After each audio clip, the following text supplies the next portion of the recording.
রংপুরে ভিসি দোতলায় মিটিং করছে, সেখানে প্রক্টর এবং বিশ্ববিদ্যালয়ের সবাইকে নিয়ে।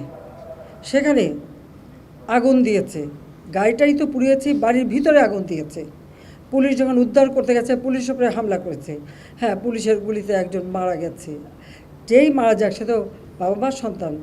আমরা সেজন্য সত্যি দুঃখ প্রকাশ করি।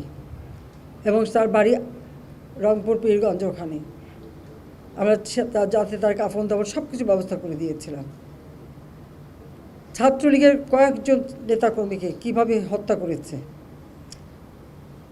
চট্টগ্রামে 6 তলার উপর থেকে ছুঁড়ে ছুঁড়ে নিচে ফেলেছে। যারা জীবন বাঁচাতে ঝুলে আছে জানলার শিক ধরে, তাদের উপরে পাথর মেরেছে, হাত পায়ের রগ কেটেছে, 7 জন ছাত্রকে হত্যা করেছে। এবং এইরকম হত্যাযোগ্য আরও অনেক জায়গায়, সব বিস্তারিত বলে বোধহয় শেষ করা যাবে না। পুলিশের গাড়ি, র্যাবের গাড়ির ভিতরে র্যাবকে যেভাবে হত্যা করা। গাজীপুরে আমাদের এক কর্মীকে শুধু মারেই নাই, হাসপাতালে চিকিৎসা করতে গেছে, সেখান থেকে বের করে নিয়ে এসে তাকে মেরে ঝুলিয়ে রেখে দিয়েছে পুলিশ। সেই উত্তরা ইসলামী হাসপাতাল চিকিৎসা করতে গেছে আহত পুলিশ, তাকে হাসপাতাল থেকে টেনে বের করে রাস্তায় ফেলে তাকে সেখানে কুপিয়ে কুপিয়ে হত্যা করেছে, পুলিশকে মেরে ঝুলিয়ে রেখেছে।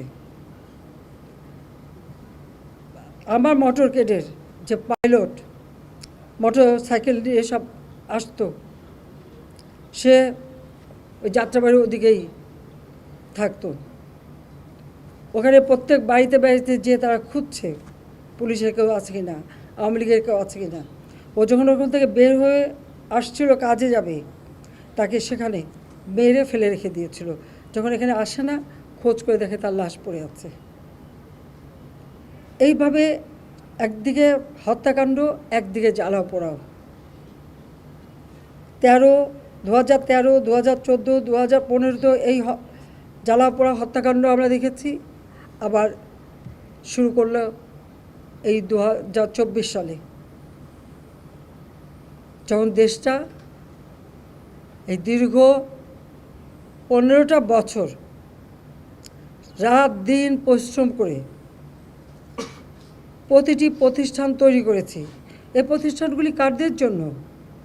এদেশের মানুষের জন্য। তো এই প্রতিষ্ঠানগুলি তো মানুষকে সেবা দেয়, মানুষের জন্য কাজ করে, মানুষের রুজির ব্যবস্থা করে, মানুষের আয়ের পথ খুলে দিয়েছিল। সেই প্রতিষ্ঠানগুলি একে একে পুড়িয়ে ফেলা। এবং শুধু ঢাকা বলে না, রাজশাহীতে বিশ্ববিদ্যালয়ে সে ভিসি কাটো, ময়মনসিংহ কৃষি বিশ্ববিদ্যালয়ের সেখানে হামলা, বিভিন্ন জায়গায় এই হামলা করা এবং আগুন লাগানো অথবা মেরে ফেলা।